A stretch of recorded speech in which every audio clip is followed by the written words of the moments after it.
Hi, good morning. Welcome to the sports review segment of Breakfast Daily. My name is Nathan Quao. Good morning, Kweku, and good morning, Frema. How are you doing? Good morning. Good morning, Nathan. We are well. How are you? I'm okay. But let's start off with the MTN FA Cup now. Like I said yesterday, while all the things about Black Stars qualifying, World Cup, and everything was happening, the local football scene was still living, and it went a little under the radar. But yesterday, the quarter-final draw for the MTN FA Cup was done at the GFA Secretariat. It was a short, precise, straight-to-the-point draw. Hearts of Oak, defending champions, they take on Sky FC in the quarter-final. Dreams FC face Kotoku Royals. Bechem United will face Tamale City FC. And then the All-Premier League tie will be between Aduana Stars and King Faisal.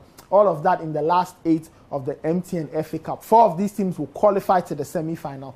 2 will make it out of that lot for the final, which will be played a little later. Now, the matches or the quarter-final games will be played on April 13 and 14. Now, the teams involved, all of them get 6,000 Ghana cedis in appearance fees. That is even before they kick a ball. That's what they will be getting from the sponsors. And then MTN will be giving each team 1,000 cedis worth of airtime. So I'm sure they'll break 20 cedis and stuff for everybody on the team. But that's what MTN is offering these teams at the quarterfinal. Now, for those who have been following the previous round, if you recall, in the previous rounds, all the teams were geographically put together. So teams in Accra were more likely to play teams in Accra or Tema. But now that we are in the quarterfinal stage, it's almost as though all playoffs. So you find that the teams are all over the place. Sky FC, they are not in Accra. They are a little far out. They will play Hearts of Oak. So this is where the competition starts to get a bit more interesting and a bit more challenging for all the teams involved. So April 13 and 14, go out there and find an MTN FA Cup match to watch. It should be fun. It should be exciting. Can Hearts defend their title? We have a new winner at the end of the season. We'll see. We'll see. Let's do some Champions League, and that should excite both Kweku and Frema. And if you are fans of Man City and Liverpool, I'm sure you are happy with the first leg result. Let's start off with Liverpool, Man City rather. They played at home. Yes, they played against Atletico. It was a cagey game, so I was switching between the two games. But the Man City one was a bit more captivating because of the tactical war and everything. In the end, Kevin De Bruyne, the ginger ninja, some people call him, from Belgium, he scored the only goal of the game to give Man City a 1-0 aggregate, not 1-0 lead, heading into next week's second leg in Madrid at the Wanda Metropolitano. Phil Foden came off the bench to unlock the door, and Kevin De Bruyne went in to take all the goals, no points here, but all the goals for Man City. So next week is a reverse game, Atletico Madrid at home to Man City. We'll see how that one plays out. You still beat them anyway. Come on.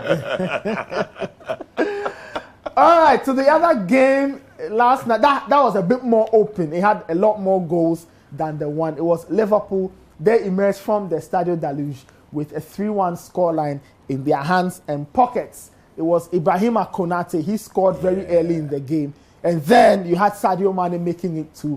And then Darwin Nunez, he made it 1. So at that time, it was 2-1 quite early in the second half, and everybody thought the game would turn on its head. Well, it did not turn. Liverpool went on to score a third from Luis Diaz. Now, Luis Diaz has a very interesting history with Benfica. He used to play for Porto, who are Benfica's direct rival. So it doesn't matter where he plays. The rivalry is deep in the DNA, and he scored against Benfica. So Liverpool winning 3-1 on the road. They come to Anfield for next week's second leg. Liverpool have a very, very healthy 3-1 lead. Let's not forget that the away goals rule has been thrown out of the Champions League. So even if Benfica come to score 2 goals, it doesn't mean they've qualified. It means that the tie is even and it will be played out in extra time or possibly penalty. So that's the story from last night's Champions League games. Kweku, I'm sure you were excited with the performance. Oh yes, I was.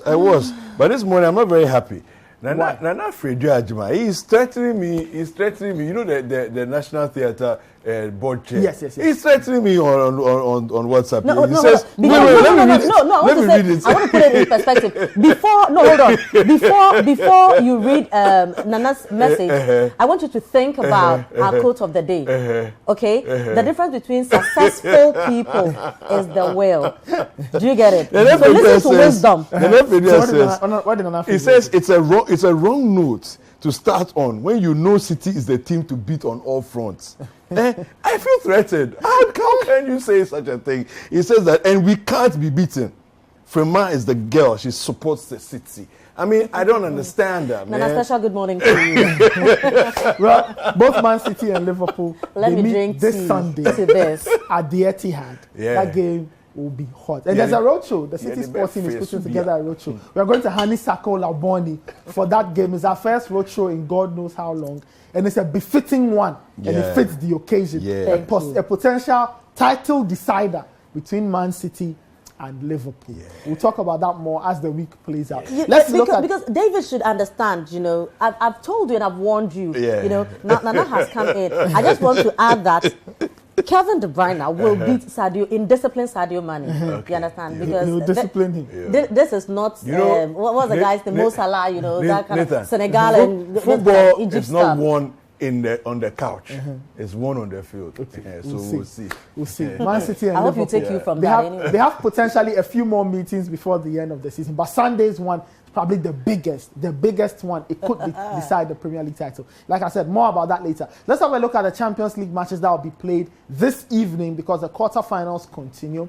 Villarreal at home to Bayern Munich. That game is in Spain. That's the first leg. And defending champions Chelsea, they are also in Spain. They take on Real Madrid. Real Madrid are leading in the Spanish league. Chelsea are third as we speak. So it should be exciting. They met last season on Chelsea's way to winning the Champions League. They beat Real Madrid 3-1 on aggregate. What will happen? Can Chelsea win again? Will Real Madrid win again? Carlo Ancelotti faces a team he led to a league title back in 2010. So it should be fascinating stuff there. All kinds of funny storylines. Eden Hazard, Thibaut Courtois, former Chelsea players come up against their former team and all of that. It should be interesting. The subplots are fascinating. So those matches are in the Champions League later this evening. And so tomorrow morning we'll be here to give you the breakdown. Can Bayern Munich win? Will they lose? Will there be a draw? What happens to Chelsea after losing to Brentford? Will they win? Will they bounce back? Will they lose? Nobody knows. We'll find out by 9 p.m. quarter there.